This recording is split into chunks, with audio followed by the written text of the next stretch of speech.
नाज़रीन अस्सलाम वालेकुम। इस वक्त आपके साथ ताज़ा तरीन जो स्टैट्स हैं वो आपके साथ शेयर करते चलें कि इस वक्त कितनी कौमी असम्बली की नशिस्तें किस जमात के पास हैं, कौन सी जमात जो है वो लीड कर रही है, और साथ ही आपको ये भी बताएंगे कि इस वक्त जो है मरकज में हुकूमत बनाने की पोजीशन किस जमात के पास है, क्या मुमकिना पॉसिबिलिटीज है, कौन कौन से इम्कानात हैं, कौन कौन से कार्ड जो हैं इस वक्त टेबल के ऊपर मौजूद हैं, किस जमात का किसके साथ इत्तेहाद बन सकता है और क्या क्या किस किस्म की जो है वो हुकूमत आपको नजर आ सकती है। ये सब अपने आज के इस व्लॉग में आपके साथ शेयर करेंगे और साथ ही आपको ये भी बताएंगे कि इस वक्त जो पाकिस्तान की सूबाई असम्बलियां हैं, सिंध की, KPK की और बलोचिस्तान की, इस हवाले से क्या स्टैट सामने आ रहे हैं, किस जमात को इन सूबों में बर्तरी हासिल है, वो भी अपने इस व्लॉग में आपके साथ शेयर करेंगे। सबसे पहले मरकज की बात कर लेते हैं। तो इस वक्त नाज़रीन तहरीक-ए-इंसाफ के पास कौमी असम्बली की 71 नशिस्तें हैं। इसी के साथ नाज़रीन नून लीग के पास कौमी असम्बली की 47 नशिस्तें हैं और पाकिस्तान पीपल्स पार्टी आती है तीसरे नंबर पर और इनके पास कौमी असम्बली की 34 नशिस्तें हैं। तो इस वक्त नाज़रीन जो वाज़े बर्तरी है वो तहरीक-ए-इंसाफ को हासिल है, दूसरे नंबर पर नून लीग आती है और तीसरे नंबर पर पाकिस्तान पीपल्स पार्टी आती है। उसके बाद नाज़रीन अगर आप पंजाब असम्बली में आए तो उस वक्त पंजाब की सूरत हाल ये है कि तहरीक-ए-इंसाफ के 104 उम्मीदवारों ने मार्का मार लिया है और तहरीक-ए-इंसाफ के पास सूबाई असम्बली के 104 कामयाब उम्मीदवार हैं। इसी के साथ नाज़रीन नून लीग के पास 96 कैंडिडेट्स हैं और पाकिस्तान पीपल्स पार्टी जो है वो 5 नशिस्तें निकालने में कामयाब हो चुकी है।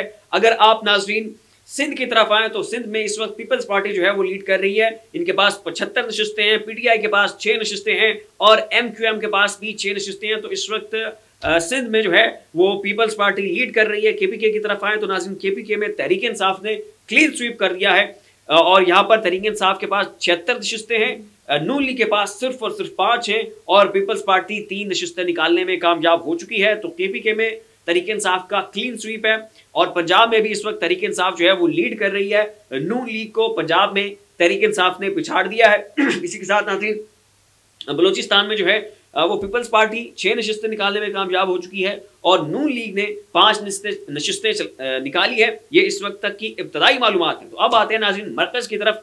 तो मरकज की सूरत हाल इस वक्त ये है कि अगर तहरीक-ए-इंसाफ चाहे तो वो अकेली भी इस वक्त गवर्नमेंट बना सकती है, लेकिन उसकी शर्त यह है कि वो बड़ी सियासी जमातों के अलावा जो छोटी छोटी सियासी जमातें हैं इनको अपने साथ मिलाए।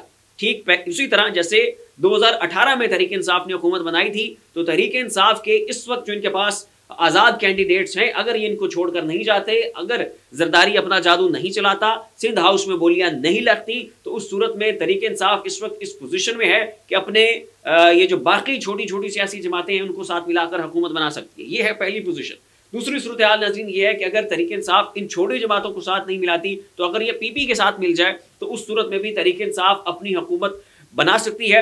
और बिलावल इस हवाले से जो है वो ग्रीन सिग्नल दे चुके हैं अक्सर औकात अपने जलसों में कि मैं इंडिपेंडेंट्स के साथ जो है हुकूमत बनाने के लिए तैयार हूँ। बिलावल इस वक्त नून लीग के साथ जाने में कंफर्टेबल नहीं है, वो नहीं चाहते कि नून लीग के साथ मिलकर जो है वो एक मखलूत हुकूमत बनाए।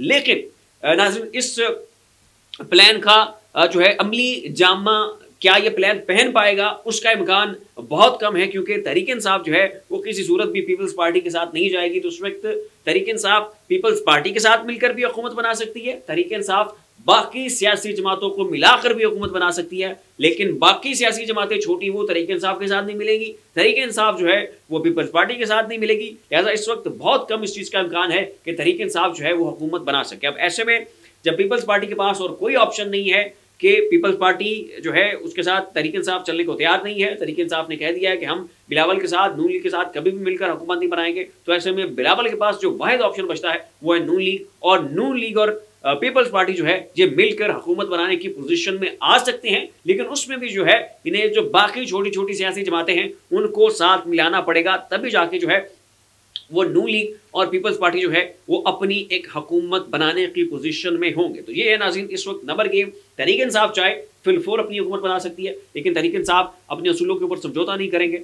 वो जो उनके कायदे हैं, जो कवानीन हैं, जो इमरान खान का मौक़िफ़ है कि मैं करप्ट लोगों के साथ नहीं बैठूंगा, इनके साथ इत्तेहाद नहीं करूंगा, इनके साथ सलाम नहीं लूंगा, तो वो उसके ऊपर कायम है। लिहाजा इसलिए तहरीक-ए-इंसाफ के इख्तिदार में आने का इम्कान बहुत कम है। हाँ, अगर ये धांधली ना होती, ये रात में जो पूरी की पूरी गेम डाली गई है, ये सारी कार्रवाई ना डाली जाती तो तहरीक इंसाफ जो है वो वाज़ेह अक्सरियत के साथ इस वक्त हुकूमत बनाने की पोजीशन में थी। लेकिन रात के जो जीत रहे थे उम्मीदवार, सुबह पता चला है कि वो सारे के सारे हार चुके हैं। रात को जिसको 50,000 की लीड हासिल थी वो सुबह जनाब 50,000 की लीड से हार रहा है। ये करिश्मा मुआजिज़ा पाकिस्तान में हुआ है।